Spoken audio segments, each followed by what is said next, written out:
The gunfire erupted on a Thursday afternoon at Rivergate Plaza.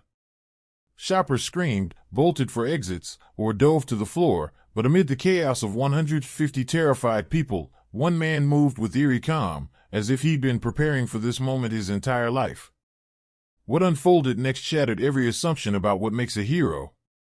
Welcome to Unsung Valor. Before we dive into this gripping tale of split-second bravery, let me know in the comments where you're reading from today, and if you think stories like this need to be shared, give us a follow. We're about to unveil the footage that nearly remained buried forever. But first, to understand those 39 seconds that halted a tragedy, you need to know who Michael Tran really was, because the man shopping for his son's birthday gift was far more than he seemed. Michael Tran, at 52, looked every bit the part of a mild-mannered tax consultant from the suburbs, slightly paunchy, graying at the temples, with bifocals tucked into his shirt pocket. He drove a Toyota Corolla, volunteered at the local community center, and never missed his son's science fairs. But the mall's security cameras couldn't capture what lay beneath those weary eyes. 2 decades ago, Michael had been Master Sergeant Tran, U.S. Army Ranger, with 4 tours in Iraq and 1 in Syria. He had 98 confirmed kills, including a 1,112-meter shot through dense fog in Mosul that saved a pinned-down platoon. Michael never spoke of that life, not to his wife, Linda, not to his 15-year-old son, Ethan, not even in his own thoughts, if he could avoid it. He'd crafted a quiet life of tax forms and weekend barbecues, deliberately choosing normalcy. What Michael didn't know was that in exactly 5 minutes and 17 seconds, his past would resurface, whether he was ready or not. The day began routinely. Ethan's 16th birthday was 2 days away, and he'd been not so subtly hinting at a new gaming headset for weeks. Michael promised to grab one after work, along with ingredients for Ethan's favorite dessert, vanilla cake with caramel frosting. Rivergate Plaza on a Thursday afternoon was calm, with most teens and after-school activities and adults still at their desks. It was the perfect time to shop without crowds, just how Michael liked it. He'd learned to avoid busy places overseas, too many variables, too many blind spots. Old habits. Michael parked in Lobby, 4th row, near an exit but far enough to avoid unnoticed approaches. He locked the Corolla, double-checked the doors, and walked toward the entrance, instinctively scanning for threats while carrying a mental checklist for birthday gifts. Inside the mall, Michael had no idea that Lucas Rivera was already there. Lucas, 25, had been plotting for 4 months, studying infamous attacks like Parkland, El Paso, and Aurora, not for research, but for obsession. He believed the world had cheated him, that violence was his path to infamy. He chose Rivergate Plaza for its sparse Tuesday security and numerous exits. He'd memorized the layout, timed guard patrols, and legally bought his weapons across 2 states to avoid suspicion. Lucas thought he'd accounted for everything. He hadn't accounted for Michael Tran. Michael entered through the east entrance, instantly noting 2 security cameras, 1 emergency exit, and a single guard near the fountain. Reflexes he couldn't suppress, honed over years of tactical ops. The tech store was on the 3rd floor, reachable by stairs or elevator. Michael chose the stairs, better sightlines, more escape routes. As he climbed, his eyes swept the area, a mom with a toddler, a group of teens sharing fries, an elderly couple on a bench. All clear, all safe. At Gadget Haven, Michael found the headset Ethan wanted, black, wireless, with surround sound, exactly what Ethan had shown him on his phone a dozen times. He compared prices, checked reviews, and bought it, already thinking about caramel frosting. He was heading toward the stairs, bag in hand, when his world changed in an instant. Lucas Rivera entered through the west entrance moments later, wearing a gray hoodie and dark cargo pants, carrying a heavy backpack. The guard was distracted, and no one monitored the cameras in real time. Lucas took the elevator to the 3rd floor. His plan was straightforward: open fire in the busiest area, move methodically, maximize damage before police arrived. He estimated 10 minutes before tactical response. In a restroom, he unzipped his bag, assembling an AR-15 style rifle with 30-round magazines, 150 rounds total, enough to devastate. But plans, as Michael learned in Mosul, rarely survive first contact. Michael was 20 feet from the stairs when the shots rang out, pop, pop, pop, pop. The sound was unmistakable. He'd heard it too many times in combat. While others froze or screamed, Michael's instincts kicked in before his mind could process. In the next 39 seconds, he'd make 11 critical decisions, 6 of which would save lives, 1 of which would alter his family forever. Dropping his shopping bag, Michael moved toward the gunfire, against every civilian instinct, driven to protect. He spotted the shooter 35 meters away, firing into a crowd near the atrium, tall, hooded, rifle raised. A man shielded his child behind a kiosk. A woman tripped, unable to run. Michael assessed in a heartbeat. The shooter had elevation, multiple exits, and open firing lanes but was exposed, not checking his sides. A rookie error. Michael had one edge. Lucas Rivera didn't know a ranger was closing in. Using the panic as cover, Michael moved deliberately, staying low, cutting the distance while Lucas swapped magazines. At 18 meters, Michael saw him clearly, young, nervous, hands unsteady from adrenaline. Michael had learned to channel adrenaline, to sharpen his focus. Spotting an abandoned cleaning cart, heavy, wheeled, perfect for disruption, he calculated speed and trajectory.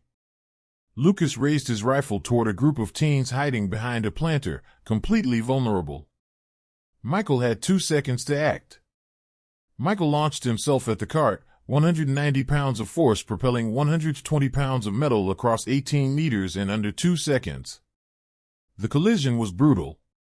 Lucas never saw it coming.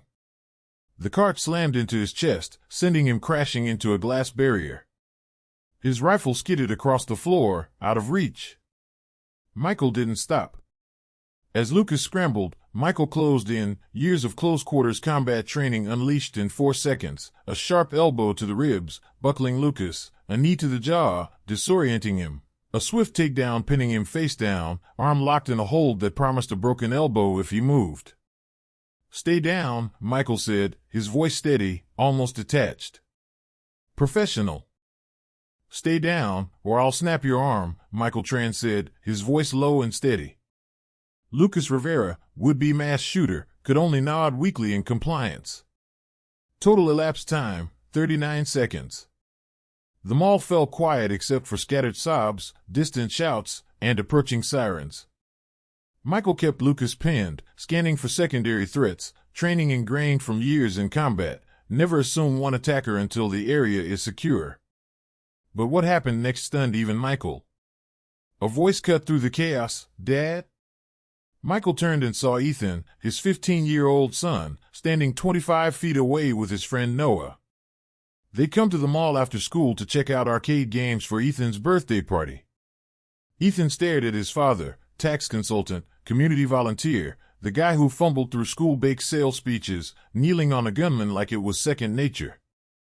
Which, in truth, it was. Police arrived in 5 minutes, SWAT in 8. By then, Michael had secured Lucas's rifle, cleared the immediate area for additional threats, and provided first aid to 3 injured shoppers, all of whom would fully recover. Detective Sarah Nguyen, a 22-year veteran, interviewed Michael first. Sitting in the mall's security office, she said, "Mr. Tran, that was exceptional. Textbook tactical response. Military background?" Michael paused. He'd avoided this conversation for 15 years. "Army," he said finally. "Long time ago." "How long?" Nguyen pressed. 20 years. She leaned forward. "Mose?" Michael knew the footage would expose him anyway, especially after Ethan's wide-eyed stare. "Ranger. 4 tours, Iraq and Syria." Nguyen's eyes narrowed. "Confirmed kills?" The room grew heavy. 98, Michael said. Silence. Nguyen had seen veterans before, but never one like this. "You had clear shots to neutralize Rivera lethally. Why didn't you?" Michael glanced at Ethan, giving his statement to another officer, his expression a mix of shock and something like reverence. "Because," Michael said, "I'm not that man anymore." I stopped being him when Ethan was born. But the security footage told a different story. FBI analysts later called Michael's response a masterclass in urban combat, flawless threat assessment, precise neutralization. The way he moved, scanned, and controlled the scene was pure muscle, pure ranger. Michael Tran, tax consultant, might have buried his past, but Master Sergeant Tran had never truly left. What Michael didn't expect was how those 39 seconds would upend his life again. The story exploded online within hours. Blurred footage aired on every news channel, 39 seconds trended on X, and Michael's face graced headlines like The Quiet Hero and Suburban Warrior. The real challenge, though, wasn't the spotlight, it was facing his family with the truth. The conversation with Ethan happened 2 days later, on his 16th birthday, in their backyard. The gaming headset sat unopened as Michael recounted a life Ethan never knew existed. "Dad," Ethan said after a long pause, "were you scared at the mall?" Michael considered softening the truth but chose honesty. "No," he admitted. "And that's what terrifies me." Ethan was silent, then asked, "How many would have died if you weren't there?" Michael had done the math, based on Lucas's ammo and position. FBI estimates, 19 dead, 35 wounded before police could intervene. "A lot," Michael said quietly. Ethan nodded. "Then I'm glad you were scary, Dad, just for 39 seconds. Michael still files taxes, still volunteers at the community center, still drives his Corolla, and occasionally forgets recycling day. But now he advises local police on active shooter protocols and speaks at veteran groups about urban tactics. He's learned to accept that sometimes the person you were is exactly who the world needs." Ethan never used the gaming headset. It sits on his desk beside a grainy still from the mall footage. "My dad," he tells friends, "is an unsung hero. Lucas Rivera got life without parole." At his trial, experts testified that Michael's swift action likely prevented one of the worst mass shootings in U.S. history. 39 seconds, that's what it took for a suburban dad to stop a slaughter, for 20-year-old training to kick in, for a hero to emerge without a uniform, just a shopping bag and bifocals. So, who are the unsung heroes in your community?